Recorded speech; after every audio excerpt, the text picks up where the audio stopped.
The Last Clue is a true crime podcast presented by Smith Media Team, LLC. We focus on cases that did not receive the media attention they deserved, and cold cases where family and friends desperately need closure. From small towns to international destinations, from Anchorage to Atlanta, and Zurich to Zanzibar, always keep searching for the last clue. Follow the last clue down where the light never reached. Every stray detail, every voice nobody believed. We keep the tide rolling for the ones they walk past. Follow the last clue till the truth looks right. Tonight's story begins with a report filed at a police station in Owasso, Oklahoma. It ends with 2 bodies on the floor, a child running for help, and a community forced to confront a pattern they've seen before. This is the timeline of Jeremiah Shawn Duffey and Sara Jane Duffey, a case that moved from a federal child sex crime investigation to a late-night 911 call to a murder-suicide that shook the city. And as we walk through this timeline, you'll hear echoes of another Owasso tragedy, another murder-suicide, just 1 year earlier, raising questions about warning signs, protective orders, and the thin line between intervention and aftermath. And the incident reached its breaking point with this sound. On Tuesday, June 9th of this year, at 8:12 p.m., a juvenile girl and her parent walked into the Owasso police headquarters. They weren't frantic, they weren't screaming, but they carried a story that would unravel everything that followed. The girl reported that she had been inappropriately touched by her basketball coach, Jeremiah Duffey, who goes by Shawn, age 48, inside an elementary school at 1500 North Ash Street. The incident had happened barely an hour earlier. The team wasn't part of Owasso Public Schools. Duffey was an employee. The gym was simply rented out for a competitive traveling basketball team, a team that had crossed multiple states, multiple jurisdictions, and, as detectives soon learned, carried a history of similar allegations involving this same juvenile. Another coach witnessed the incident. From what I understand, it was the assistant coach. He intervened immediately.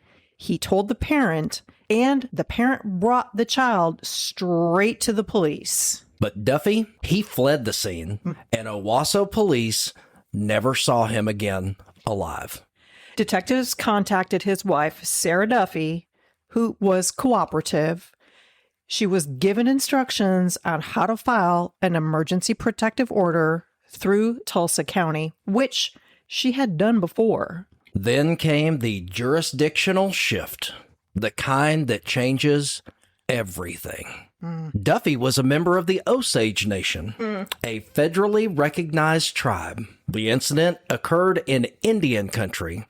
Under the Federal Major Crimes Act, the case, which was lewd molestation of a minor, was transferred to the U.S. Attorney's Office. Owasso police were done. Federal prosecutors were now in control. Duffey, gone.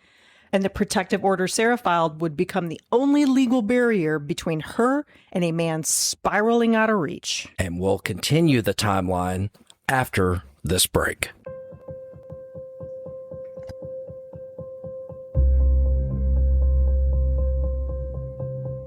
Late night, headphones on, door locked, static fade. Okay, before we continue, I need to talk about something that has got me through reading about this case. It's Fixed Coffee brand. Ooh. If you've listened to this show for more than 5 minutes, you know that I am a dark roast and just a coffee guy in general. And their Shadow Ultra Dark Roast It's basically jet fuel for people who have read case files at 2 a.m. It smells like a campfire, tastes like a midnight crime scene, and somehow still goes down smooth. Shadow is the single origin South American roast. It's bold, it's smoky, it's perfect for anyone who needs to stay sharp. And you can save 15% off of your first order by using coupon code Kyle Smith or by following the link in our episode description. Then a quiet clock, name on a page, filed and forgot, someone's whole life, trapped in a footnote. Before we jump back into the Duffey timeline, it's time for a little segment we're going to call Quick Clues, where we highlight the wild, weird, and occasionally hilarious things happening in the world of crime and investigation. Oh, and today we've got a gem. First up, dedication. Are you this dedicated? Real dedication. I want to know if you're this dedicated. Well, hang on. This kind of dedication makes you say, ma'am, are you okay?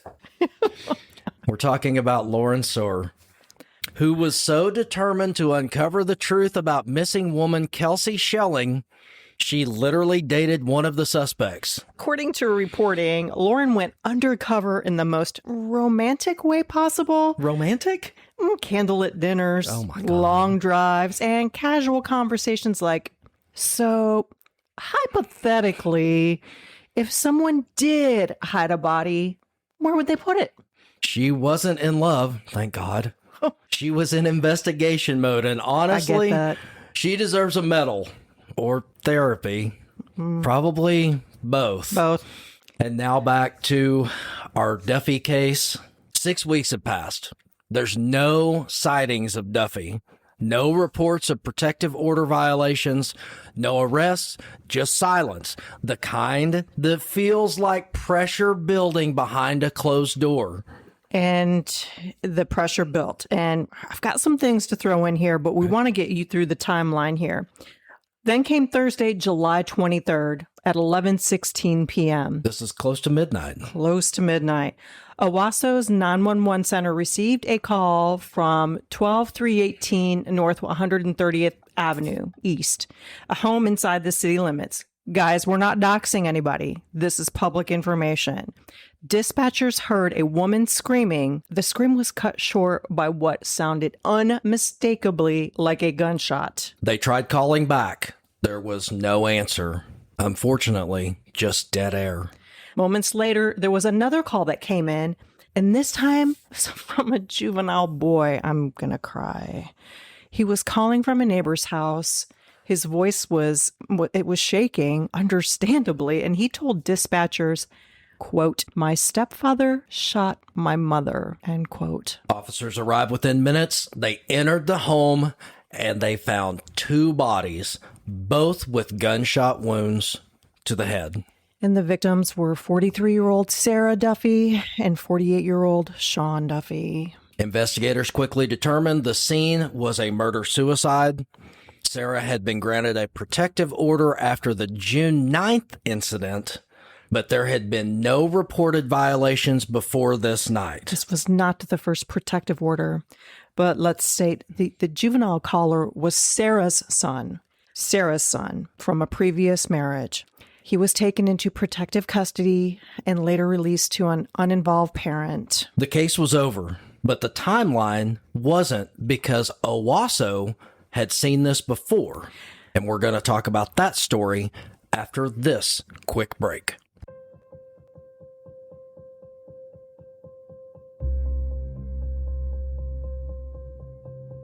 Late night, headphones on, door locked, static fade. Okay, we need to talk about something that is the complete opposite of murder investigations. Cinnamon Brunch Crunch. Okay, I have smelled this while you're eating it, and I really want to dip into it, but I also don't want to take anything away Don't from touch you. it. Don't touch it. I got it. Don't touch it because this is ridiculous. It's evidence, basically. It is If I evidence. touch it, I'm going to be an episode of The Last Clue. You are, because this is my warm cinnamon swirl, hearty oats, and real maple drizzle. It tastes like breakfast without pretending to be healthy. Sweet, but not syrupy. Crunchy, but never stale. It seems like it's cozy enough for a Sunday morning, but it's also snackable enough for the middle of the afternoon when you're staring at case files. It's so good. Basically, it's the answer to every, I want pancakes, but make it a snack craving. And you can save 15% with code The Last Clue or follow the link in our description. Then a quiet clock, name on a page, filed and forgot someone's whole life, trapped in a footnote. All right, before we continue, we've got one more quick clue for you.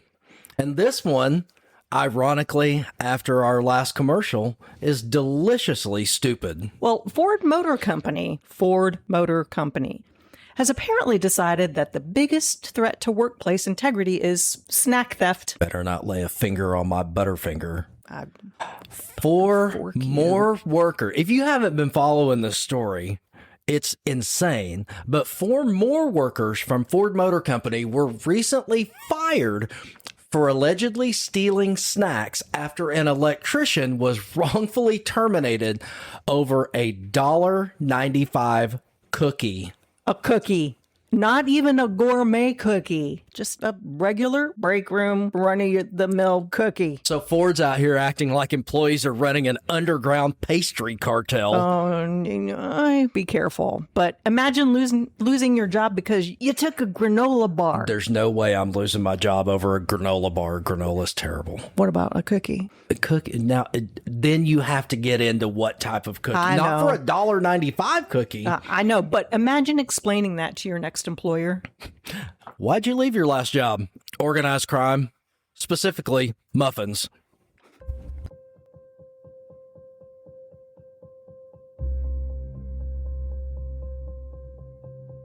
Late night, headphones on,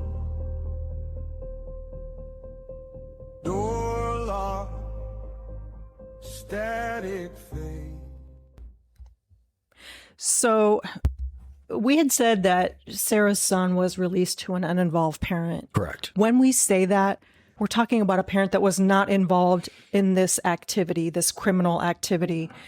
The parent that Sarah's son was released to was his dad, who's a very loving, caring dad who has come out and made statements stating that he is also devastated. He and Sara had started to really co-parent over the last few years.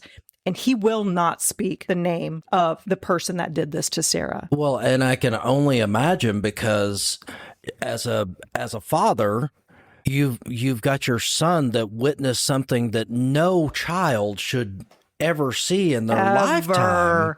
And you not only have to take that child and comfort them and try to, if it's even possible, try to get them to understand what happened and cope with it. You've got years and years and years of therapy, something you'll never get over, but it's something you have to deal with for the rest of your life. Yes, and as y'all heard in the beginning in the teaser, that it started with this TikTok trend where Sara had sat down and said that, the Netflix documentary thing, it's really ironic now, but this is so devastating.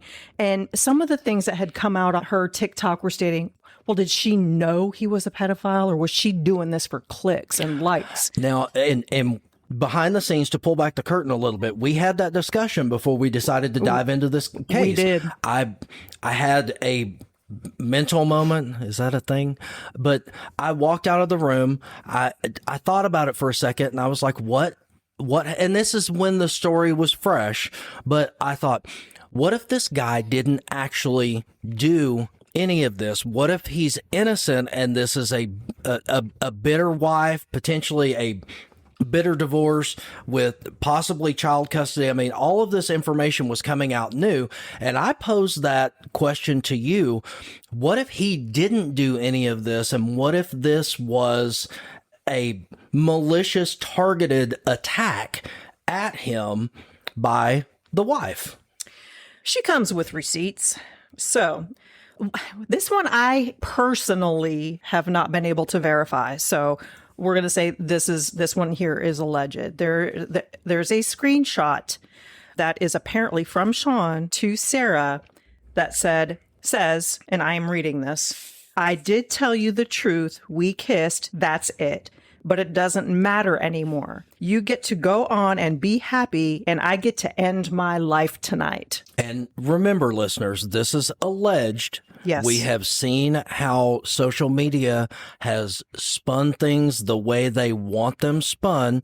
You only have to go back and listen to our episodes about Jesse McButler to know that social media is not always right, and you have to do your research. That's why you come here. You come here to listen to us because we've done our research. We don't just want to spin anything that we hear out as fact. Well, speaking of facts and research, and this is from Sara herself on her social media, there was a comment that asked how she knew, whatever. Sara said, "He called and told me because he got caught by his assistant coach." Another commenter responded stating, "Oh my God, how young are we talking here?" Sara stated 14. This is directly on Sara's social media. He told her. So, and we get back to this timeline. You know, Owasso is a growing city. It's a safe, suburban, alleged family-centered city.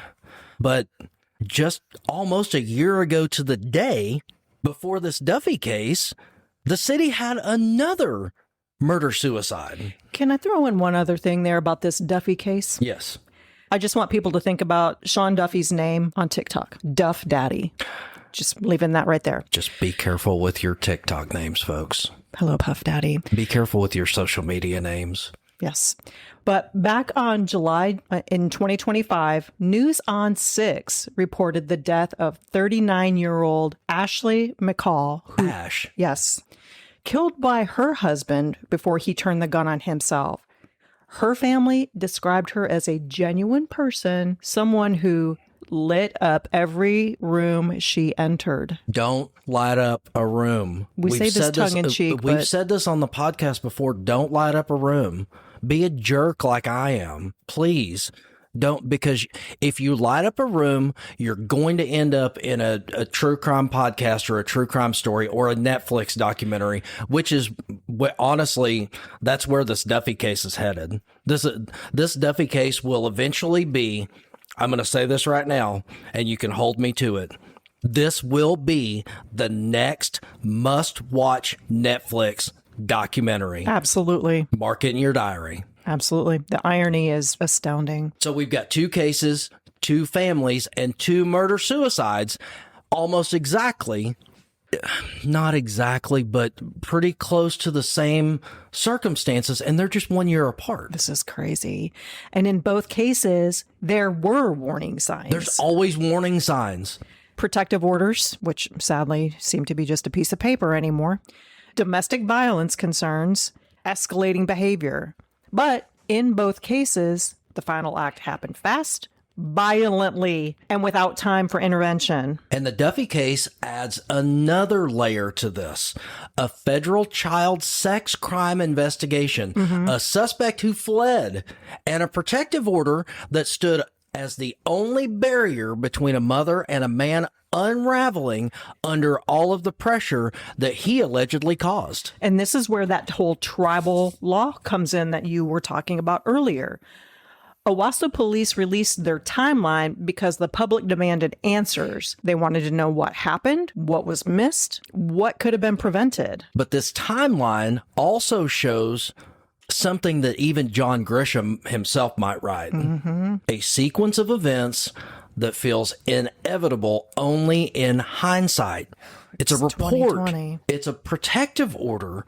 It's a disappearance and a gunshot and a child running into the night.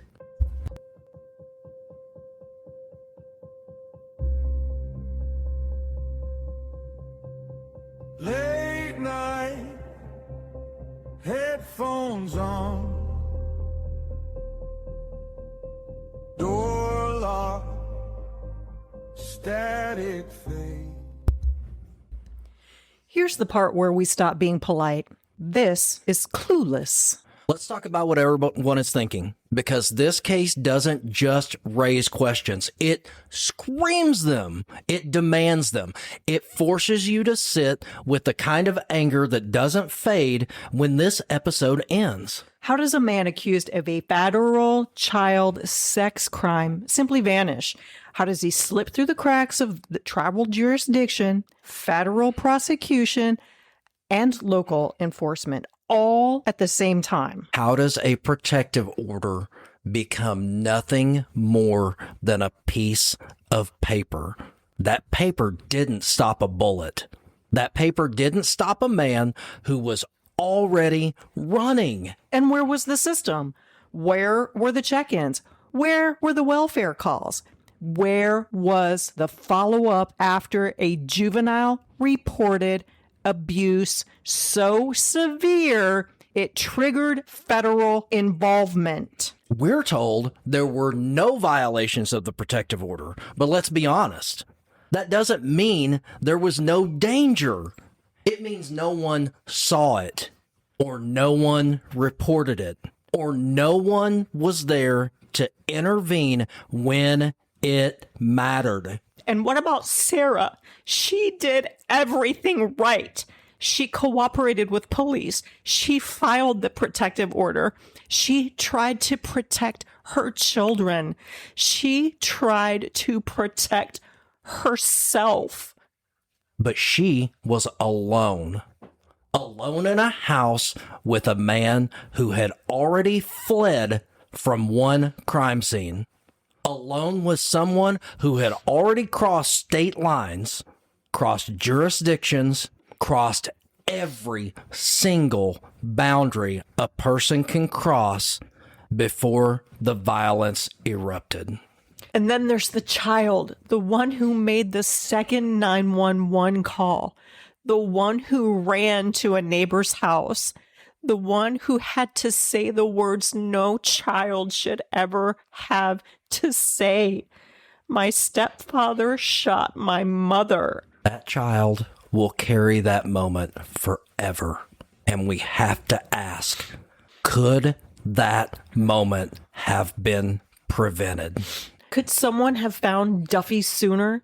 Could federal authorities have acted faster? Could tribal jurisdiction have communicated more clearly? Could local police have given more power? Could the protective order have been enforced differently? And why did Owasso see this twice? 2 murder-suicides, 2 families destroyed, 2 tragedies separated by about a year, and a city block of warning signs. We're not pointing fingers. We're pointing questions, the kind that demand answers from every level of the system. Because when a man accused of molesting a child disappears, that's not a coincidence. That's not a misunderstanding. That's not a paperwork issue. That's a failure. And when that same man shows up 6 weeks later with a gun in his hand, that's not fate. That's destiny. That's not how things happen. That's a system that didn't move fast enough, didn't communicate clearly enough, didn't intervene strongly enough. And now a mother is gone, a child is traumatized, a community is shaken, and a timeline is all we have left. This is Clueless, because we're not here to be polite. We're here to ask the questions that keep you awake at night, the questions that make you angry, the questions that make you demand better. Because if we don't ask them, who will? Then a quiet clock, name on a page, filed and forgot, someone's whole life, trapped in a footnote. The Last Clue is a production of Smith Media Team, LLC. If you have any information about a case you feel we should investigate, email us at info@smithmediateamllc.com. Thank you for listening. Stay safe, stay aware, and as always, Keep searching for the last clue. Follow the